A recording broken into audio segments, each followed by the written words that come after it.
another episode of the Mindful Living podcast where purpose meets presence and leadership becomes more than just a role. It becomes a way of being. I'm your host, Sana, as always, and today, listeners, we are exploring something that feels both timely and timeless. What it means to lead with the heart, the head, and the hands. Now, in a world that often rewards hustle over humanity, control over collaboration, how do we redefine leadership from the inside out? Now, our guest today has lived this journey, listeners.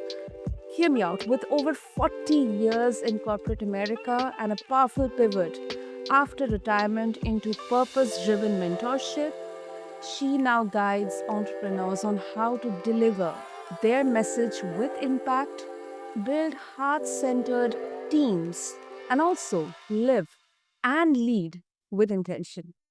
So, we are not just talking strategy here, we are talking soul, structure, and service. So, listeners, meet my guest, Vicki Noethling. Vicki, welcome to the show, and I'm really, really honored to have you here with us. Well, thank you so much. It's my honor to be your guest, and I hope that what I share today will be helpful to the audience. Absolutely, Vicki. Okay, so before we dive deep into the topic, would you like to share a bit about journey? I mean, what exactly led you to define or maybe redefine leadership? Because you have spent like 40 years in corporate world.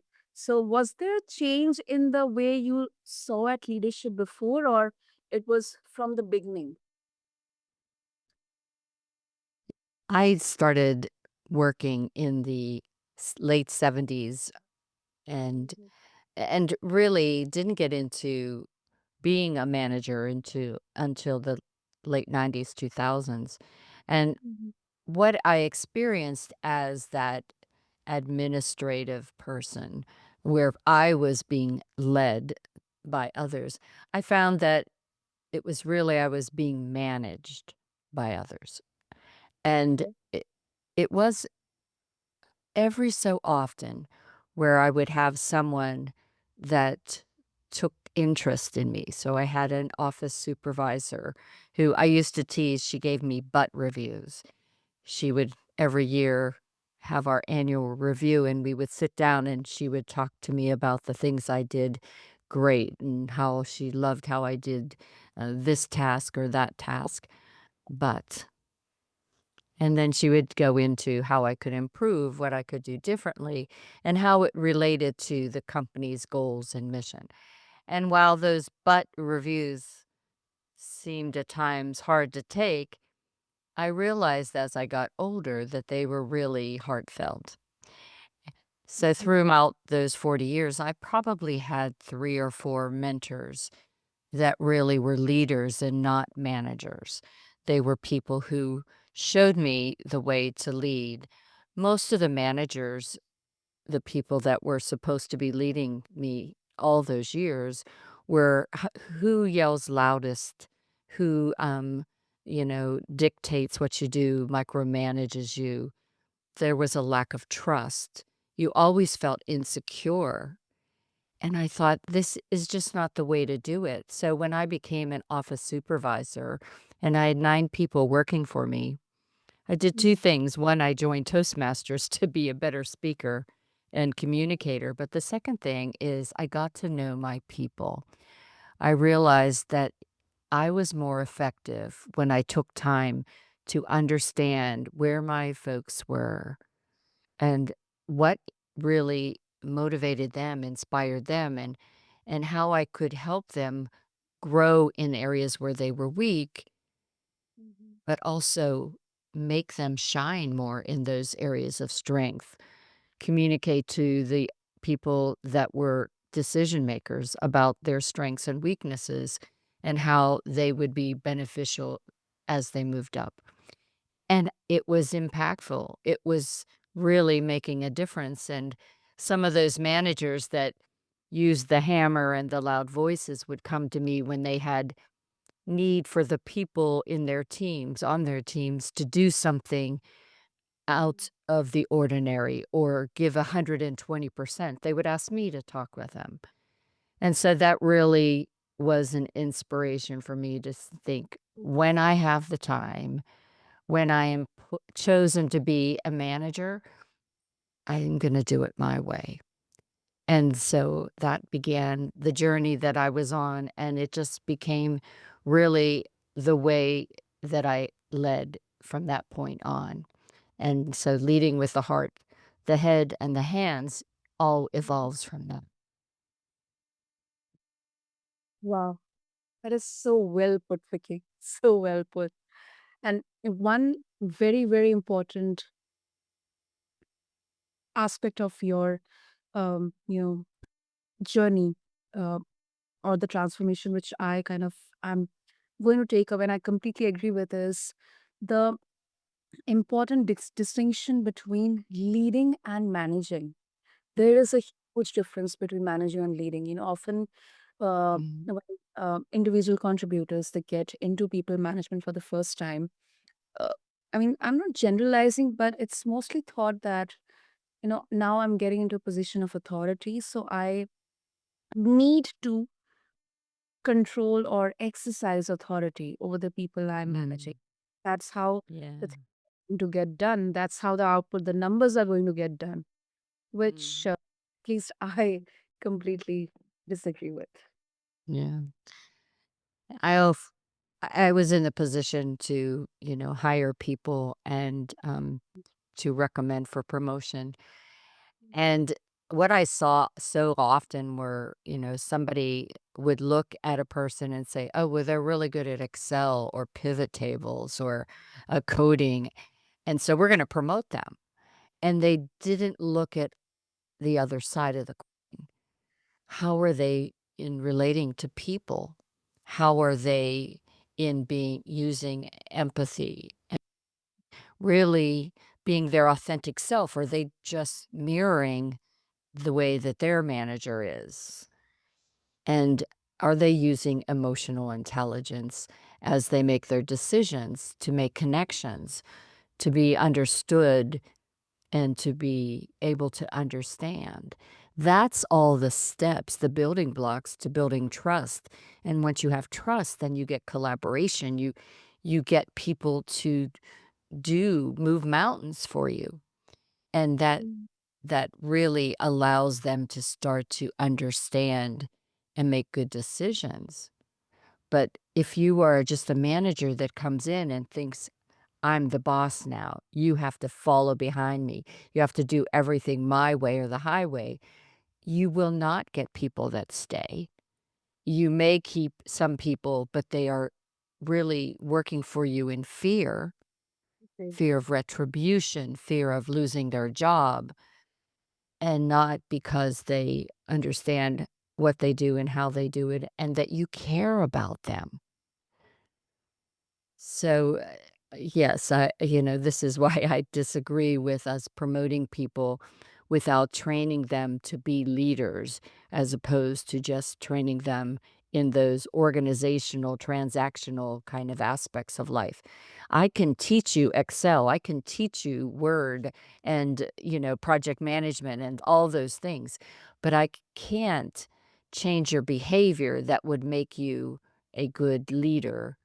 I can just give you the tools to help you personally grow.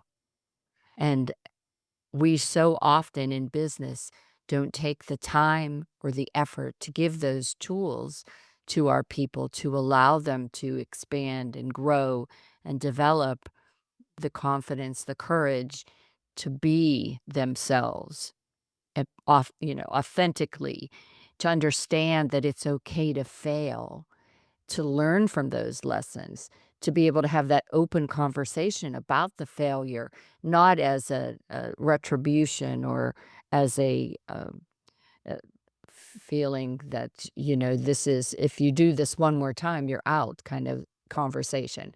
But really to delve deep, to be able to understand, okay, so that didn't work. What did you learn from it? And how would you do it differently?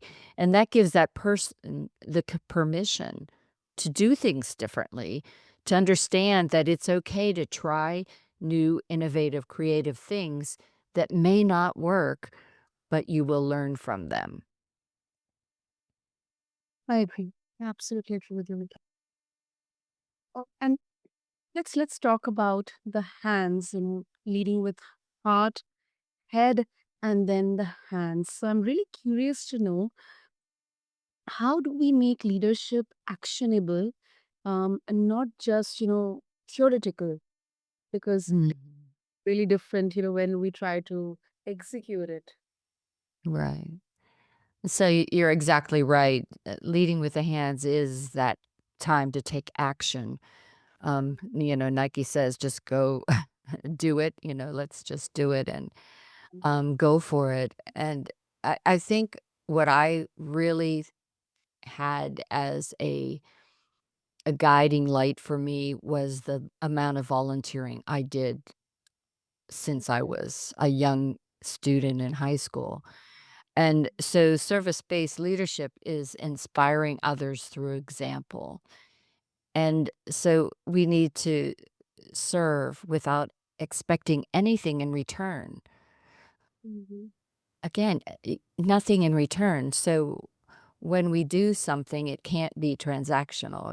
It has to be that we create a lasting impact because the person who is being served by us is actually being gifted, right? You really have to be able to understand that every time you volunteer, for example, you are helping a person maybe build a house or, get through tough times, um, help students. But that is not a one-way street. Every volunteering that I've done, I was exposed to people who were much smarter than me, much more heart-centered than I was, that were willing to share their knowledge, their laughter, their love, their experiences to make me a better person. And I always walked away from those experiences feeling that I got more than I ever gave. And so to be an impactful leader, you have to be one that is of service to others. And I would challenge the audience to think about, you know, what could you do today to be of service to someone? Sharing a quick lesson on social media of what you do that you normally would charge for, but you give it away. Each of these things are opportunity for us to be stronger leaders. That's so true. So true. It makes us individually strong. It kind of gives us those moments to do a lot of self introspection, because it's as a team manager or as a leader, it's easy to um let people go, or just simply tell them that you're not fit for this, so you can go, or just putting the blame on others. But I believe um skills, or you know contributing in the right way, it can be taught. You can help, you can mentor your team members, your employees, or the contributors in the right Mhm. way. Because I have Right. personally gone through those kind of situations, where maybe my team member is not able to perform as per the expectations, or maybe Mhm. intentionally or unintentionally they are not aligned with what I am doing or what the team is supposed to do. But then with the right kind of tone of conversation, and that feeling of mentoring the person, Mhm. making them understand that why are you here, or how can you do this, I'm here to help you.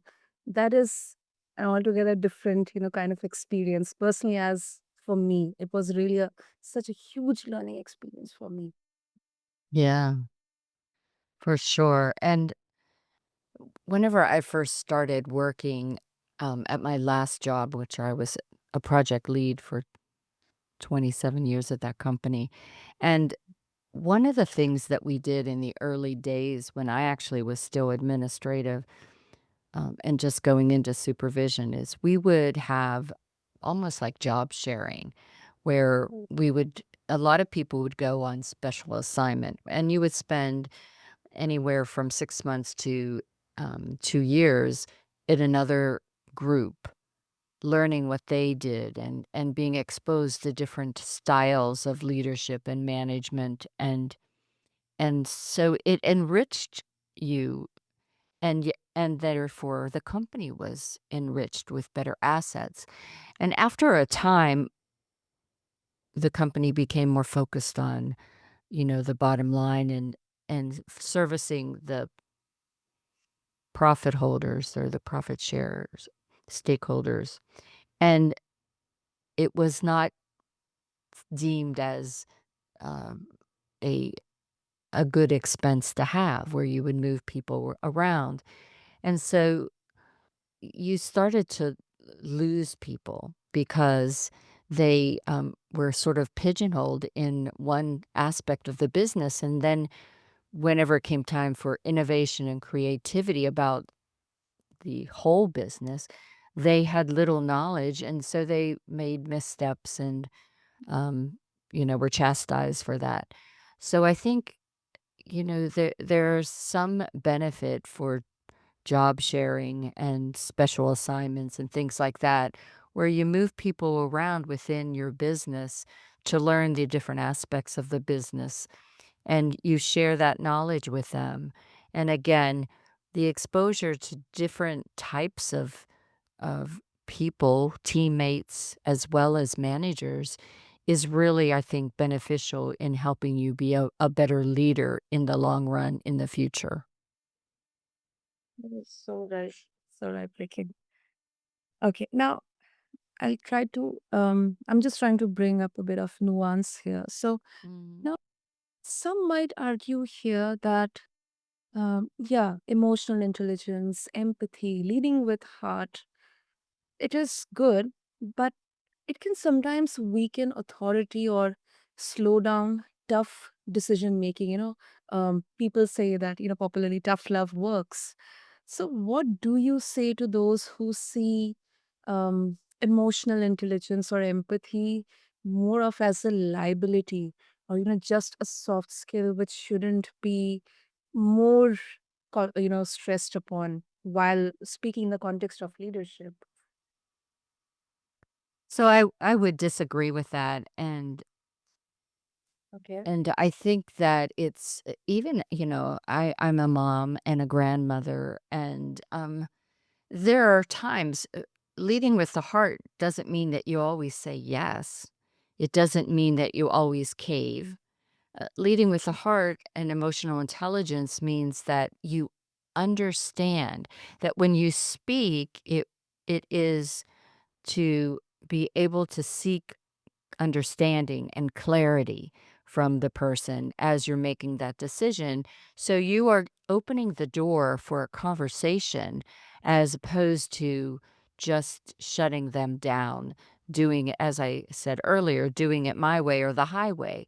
It does not weaken you whenever you are able to build such trust, speaking with sincerity, but also the ability to seek to understand allows them to really trust you more.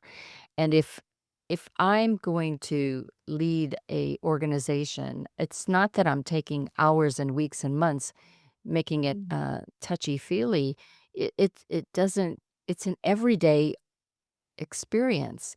Every day is your opportunity to get to know the people that work with you, for you, and above you, if you will, so that you can make decisions that will be win win for the organization. There is certainly a time where you have to make tough decisions as again, just as a parent, you have to do. You have to tell that teenager they can't go out past a certain hour, type of thing. As a leader, there are areas in business where everyone cannot know every aspect of what's going on for confidentiality purposes and whatnot.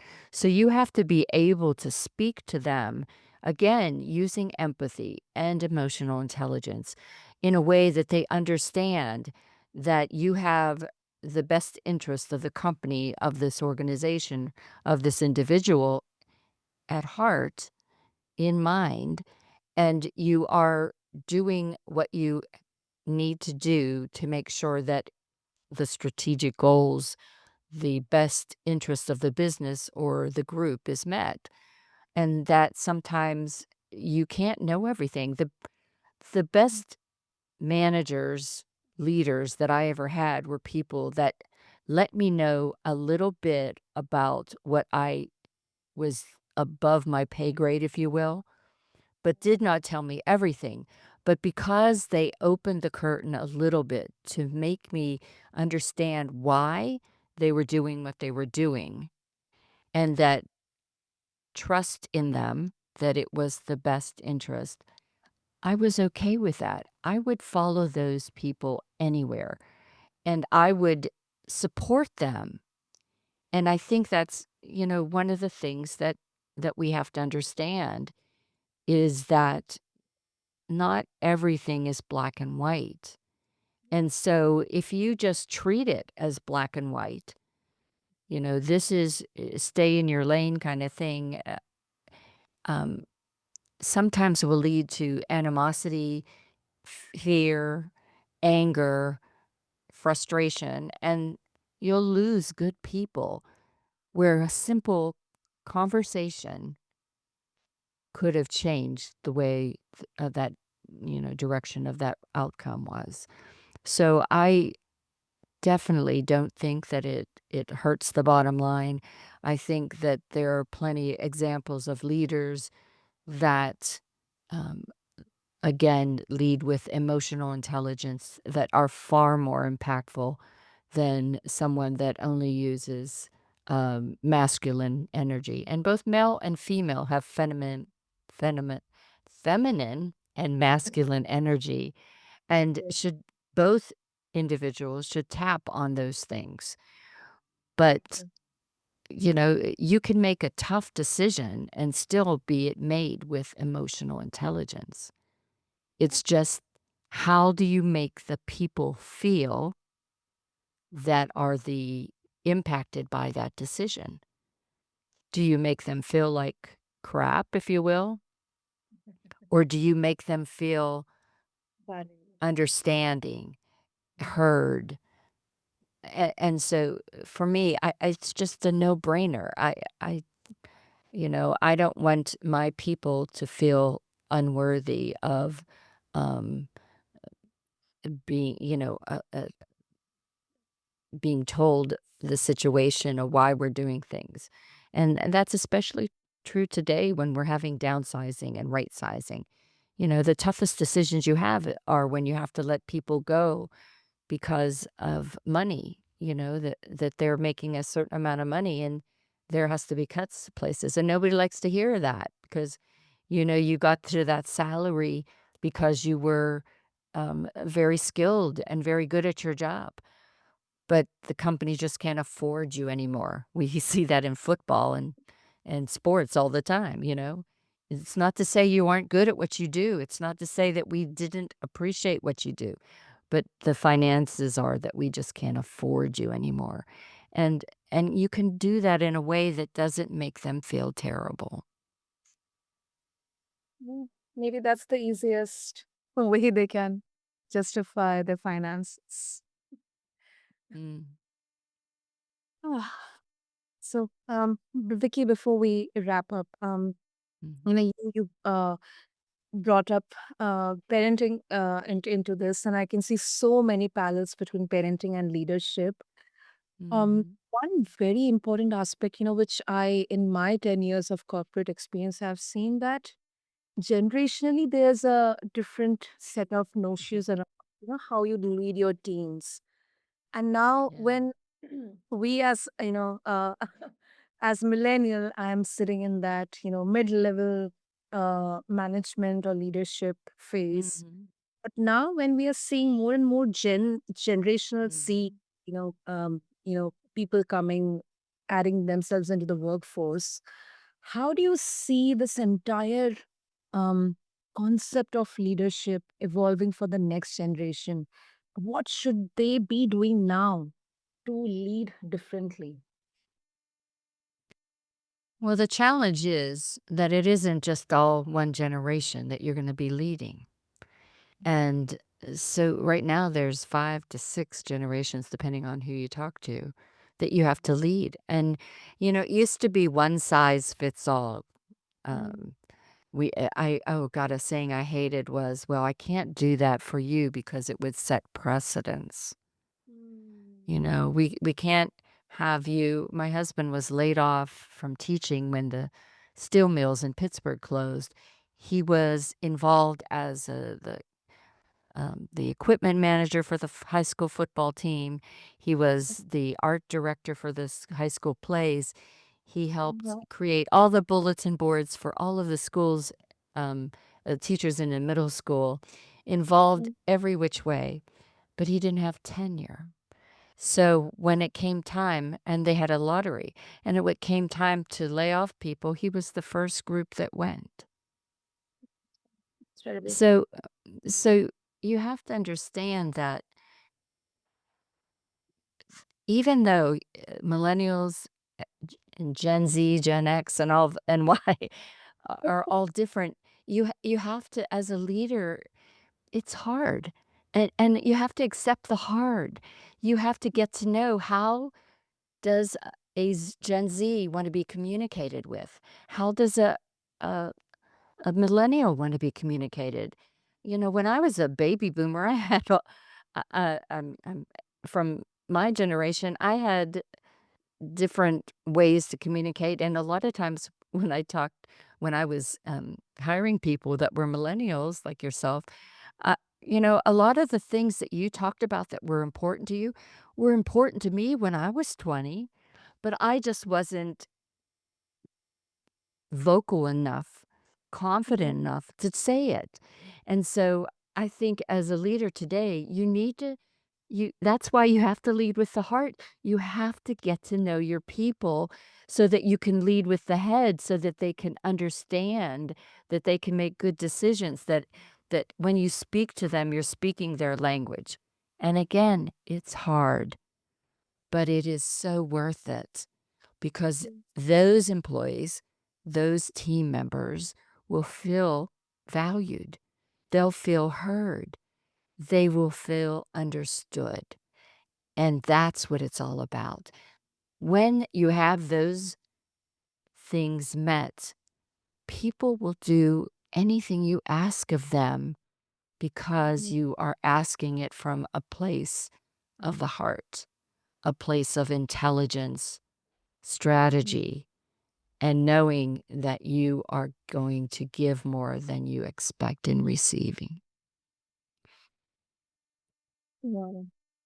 That's once again beautifully put, Vicky. Beautifully. Oh, okay. So before we wrap up, if our listeners would like to get in touch with you, especially the entrepreneurs or the leaders of tomorrow, if they would like to get in touch with you, what would be the best way?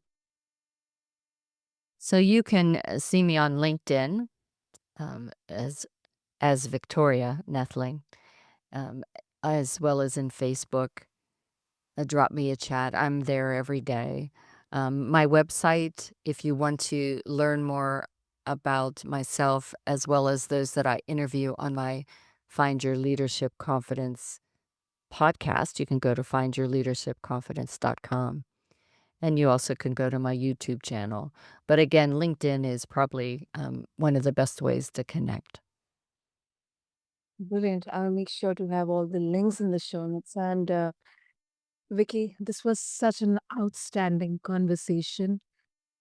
And I cannot thank you enough for reminding me that leadership isn't about being in charge, it is about being in alignment with your heart, values, your vision, and yes, with your hands in the work too. So, thank you so much. Thank you. It's been a pleasure to be on this podcast to actually be able to have a great conversation with you today. Thank you so much, Vicky. And thank you to all my mindful living listeners for tuning into this episode. And I just want to conclude by saying this that we often talk about success as our output or destination. But what if the real win is in how we travel that road? Our guest today left us with something powerful, that the journey can be joyful, impactful, and human. And if we lead from a place of wholeness, it really feels like we are so human.